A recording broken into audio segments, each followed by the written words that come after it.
Welcome to the Exam Technique series on the Science Revision Coach channel. This series is designed to support you with your exam technique so that you can show off the science knowledge and skills that you have been able to recall from the Revised Science with Me series.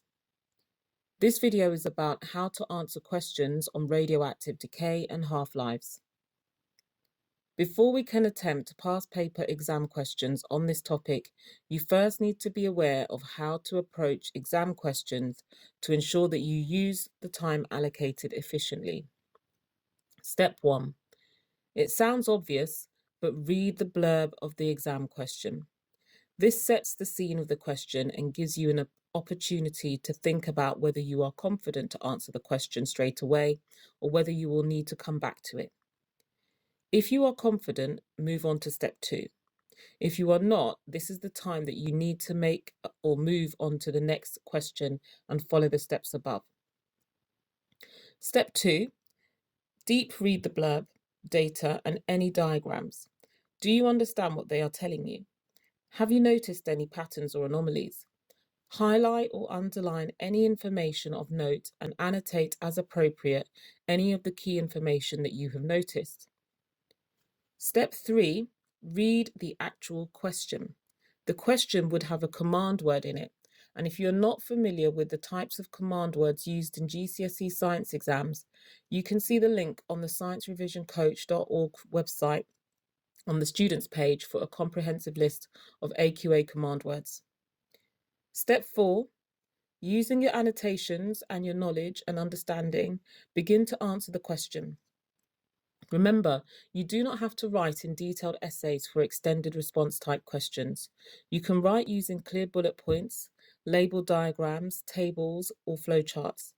It is advisable to use a pencil and a ruler to plot and draw graphs, specifically a sharp pencil, ideally a mechanical pencil. So you've got an eraser at the end and you've got a sharp pencil point at any time that you click the pencil. Using a ruler for accurate measuring of data on graphs is also highly advisable. Use black pen to write your responses, using clear scientific language and legible handwriting. Lastly, don't forget that answers from previous parts of the question may be needed in later parts of the question. So let us have a look at this question. Remember, 1 mark is roughly 64 seconds. This is a 10-mark question, so it took just over 10 minutes to complete. You can put a stop clock on to time how long it takes for us to go through this question using all the exam approach steps that I have just advised. And if you're going to do that, start it now. The blurb tells me that this is about nuclear weapons. Nuclear weapons are related to the radioactive decay topic. As I study the text underneath the diagram, I notice keywords that I am familiar with and I recognize the correct answer. If at this point you do not know what the other words are, make a note to make a revision tool to recall what these words mean. The next part of the question shows a graph. There is lots of information I need to understand. The x-axis is the time in years and the y-axis is the activity in becquerels. I recognize that this graph can be used to calculate half-life, but I continue to read the question. I can calculate the time difference between 1992 and 2007 and use that to work out the activity in 2007 by extrapolating from the graph. First, drawing the vertical line from the x-axis to the curve, and then a line from the curve towards the y-axis. And I do this with a ruler. Now, this is more difficult on my graphics tablet than you would possibly find on your actual exam paper. So my lines don't look as perfect as I would like as if I was to draw them on paper, but you get the point. I used a ruler on my graphics tablet to draw this. I then calculate the time taken for the activity to fall by half for part C, and I recognize that this is the half-life for part D. For part E, I just have to calculate a percentage of what was left. 36 billion divided by 45 billion and multiplied by 100 to get 80%.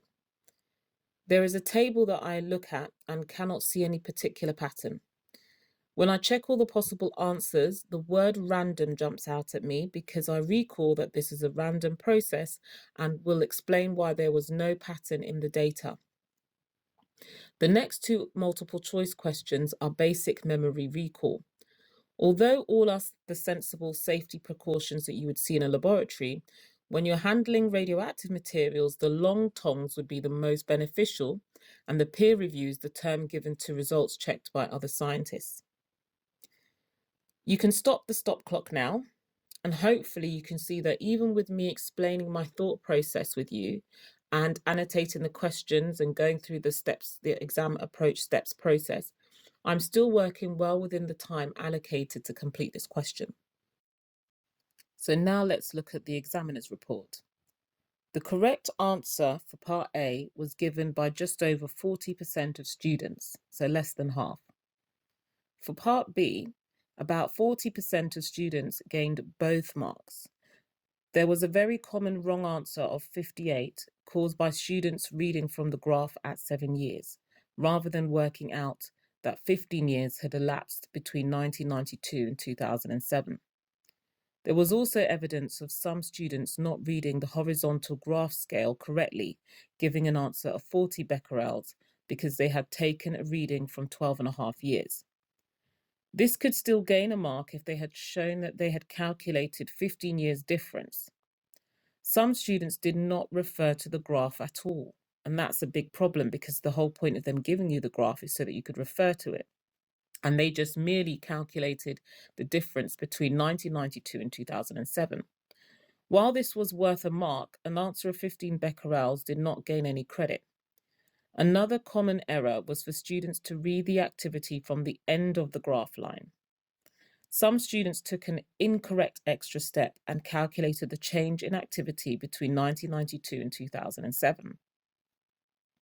For part C, roughly 55% of students read correctly from the graph, so just over half.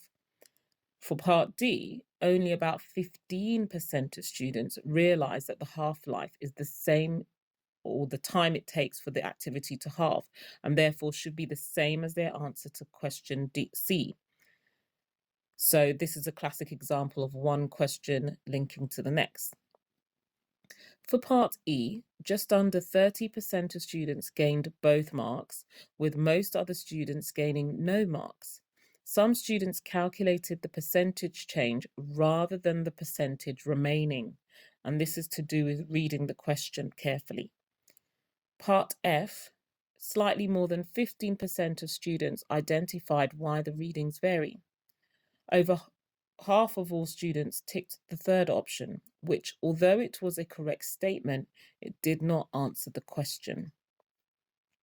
For part G, this correct safety precaution was chosen by about 60% of students, so this is quite a good response. And then for part H, about 40% of students identified peer review. So this is a key phrase that less than half of the students knew or could recall. So key terms are really important, especially related to how science works. You might want to pause the video now to reflect on what you've seen and heard before we move on to the next exam question. I will start my stop clock again for 11 minutes because there are 11 marks for the next question.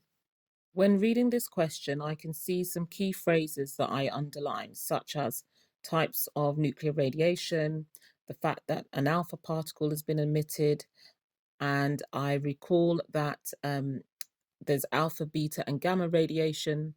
I annotate on my exam question what an alpha particle is, or an alpha radiation is, 2 protons and 2 neutrons, or a helium nucleus.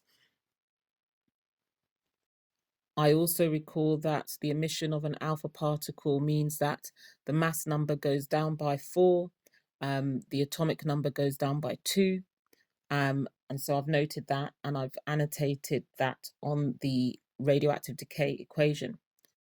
So I have indicated that the mass number goes from 210 to 206, so it's dropped by 4, and the atomic number has moved from 84 to 82 because it's decreased by 2.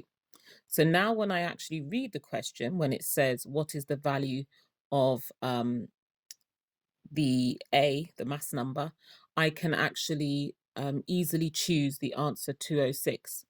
And the same with the atomic number in part B.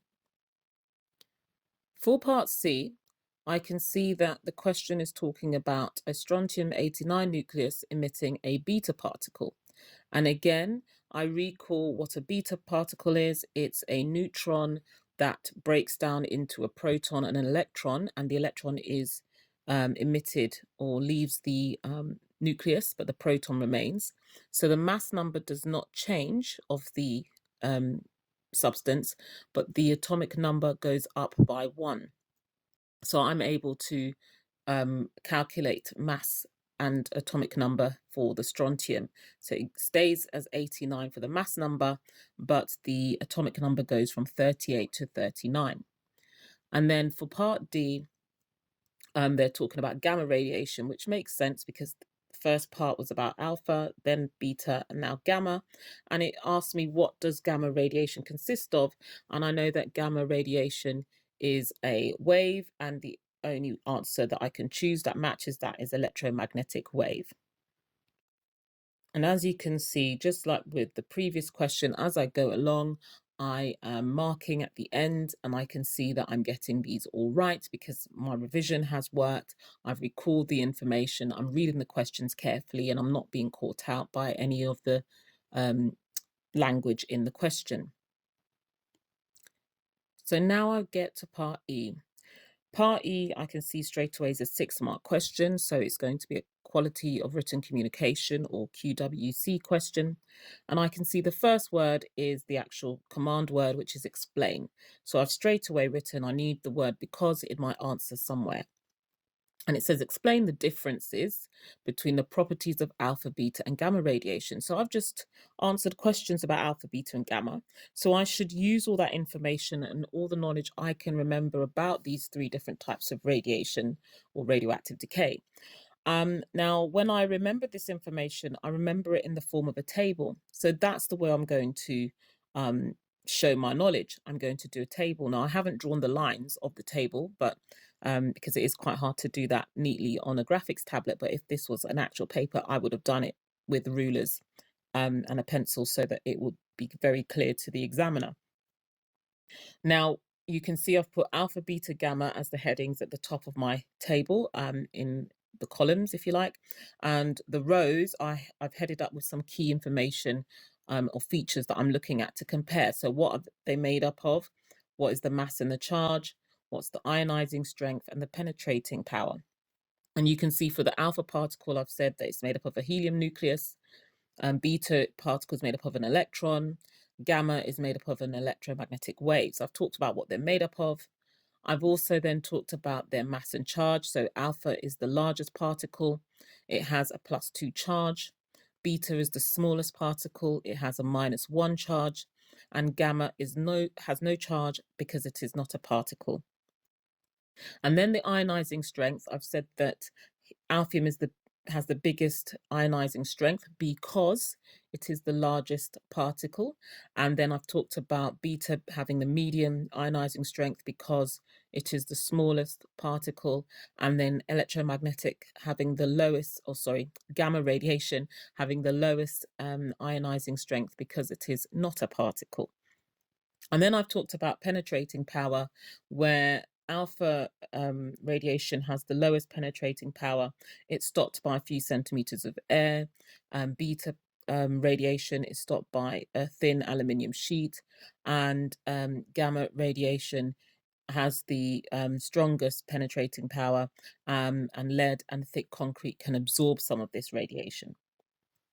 So I've put all of that into a table format. There's nothing wrong with that so long as it is legible. I could have drawn it as a diagram so long as I have labeled it. So long as it is clear to the examiner that I have answered the question, I should still be credited marks based on my responses. So now when I look at the mark scheme, you can stop the stop clock, by the way, and you should see that we're still within the time allocated for that question.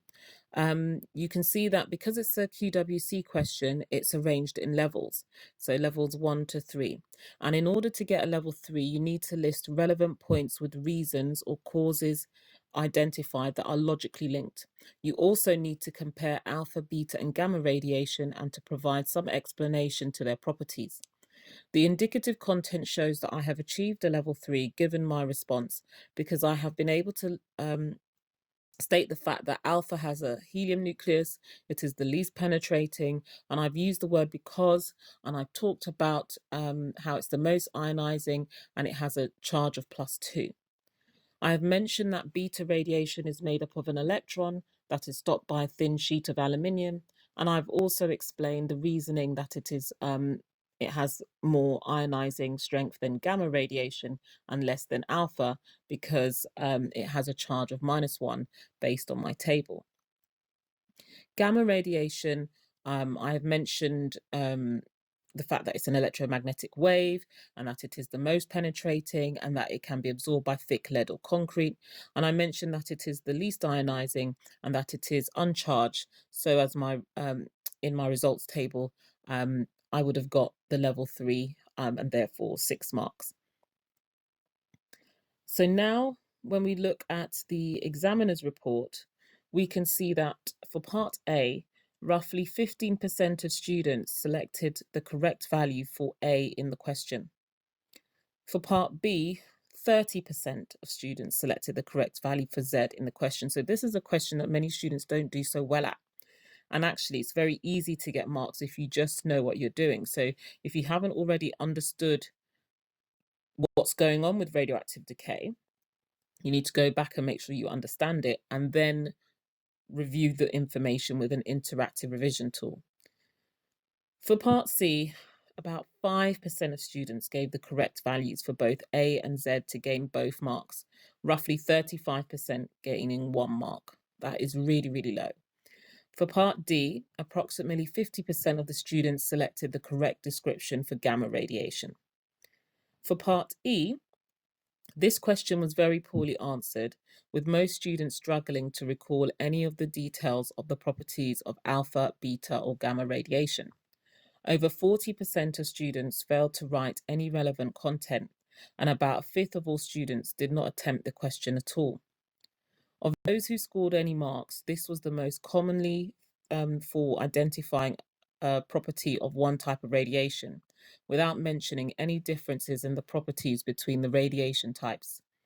Students who wrote some kind of plan to help them answer the question tended to fare better than others. Now, that cannot be stressed enough, okay? Even drawing the table could be considered a plan, and if you had space, you could then write in sentences underneath. There was some confusion amongst students about alpha particles penetrating paper rather than being absorbed by the paper, and a similar confusion for beta and gamma with aluminium, lead, or concrete. The link between ionizing ability and range was not often made. Some students described different penetrating abilities correctly, but then contradicted themselves because they didn't appear to understand what the word penetrating means. So again, tier 2 language that really needs to be understood. And I'll do a video later on about language in science exams. So hopefully you could see that even with the time allocated and me talking you through this process, the exam steps approach, you can see that you've got plenty of time to do all the thinking, the highlighting, the annotating. It's so important. So at this point, I'm going to say thank you for sticking around for this time to practice your exam technique, just under 20 minutes. So that's a revision session in and of itself. You can access past papers from the website of your exam board or have a look at the description below for more details. If you haven't already subscribed or pressed the like button, please do so now. And if you need any further resources, check out sciencerevisioncoach.org. Goodbye and good luck.